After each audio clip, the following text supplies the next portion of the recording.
अस्सलाम वालेकुम।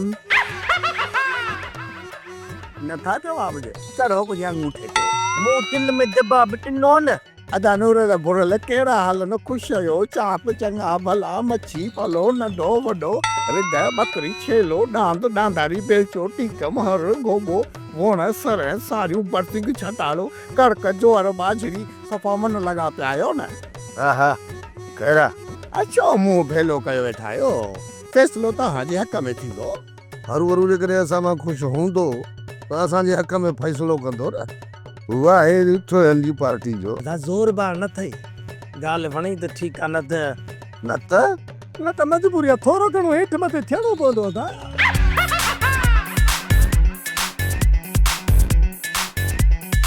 ओदा हेठि थिए न मुंहिंजो अंगूठो असां हमेशह दरियाव वांगुरु चाट में हूंदा आहियूं छो त नर राधा नर अहिड़ो धकड़ त असांजो छतियूं छतियूं थींदा मेरा पाण खे संभाल मथा किरी न पई बाबा अचो ठीक उत मथे उत वडेरा चवंदो तोखे आहियां पर होशियार पाण खे कंदो आहियां पोइ बि किरी पवंदो आहियां जाए जम खां वठी धिका खाईंदो थो अता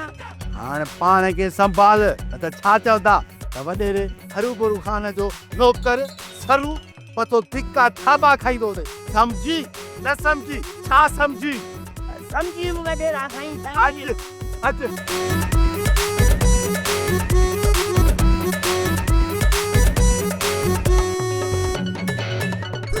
संभाल पाण खे वडेरा खाई संभाल पाण खे गारो थई मुंह नीरा थई पेर सरू जी वडेरा हरू भरू अरे एतरी जाड़ी हणी तो का गाल समझ में न आई मोतार मूंखे त ॻाल्हि सम्झ में अची वई केले जी खल खे केरु सम्झाए जेका मुंहिंजे रस्ते ते पई आहे खल जो बहानो करे पाण खे बचाए नथो सघी खलूं सदाई रस्ते ते कोन हूंदियूं आहिनि वडेरा साईं पहिरियां हलतने केले खाइण वारे जी क्यारी कुटियूं अरे तू त मिंट में तिरकी थो कंहिंजूं क्यारियूं कुटींदासीं हाणे जल्दी अॻिते वध न त बि फ़ैसिलो करणो पवंदो कुर्सियुनि ते कब्ज़ो कयूं अच हल वडेरा हल अदी हाजाणी हाणे त अलाए छा थींदो छा वरी छा थींदो क़िस्मत में जेको थियणो हूंदो थींदो ईअं मां बि सिर कोन झुकाईंदसि मां बि मांधाणी आहियां मांधाणी हीअं जो फेरो खादमि न मुल्क करे छॾंदसि लस्सी अदी मां बि हाजाणी आहियां हाजाणी होॾे ते चढ़ां त लोॾे लाहे छॾियां हिन दफ़े तूं वारो फेरो फिरंदे नथी ॾिसां हिन दफ़े कुझु कोन थींदो असां वारा मुड़ुस असांजा न रहंदा बाक़ी छा भाइर थी वेंदा छा काकड़ी में किरड़ी गिरई इहो ॻाल्हाए छा थी चवीं त तूं थी न असांजा मुड़ुस न रहंदा बाक़ी छा थींदो मुंहिंजो मतिलबु आहे तलाकूं थियूं न घर जा रहंदासीं न घाट जा रहंदासीं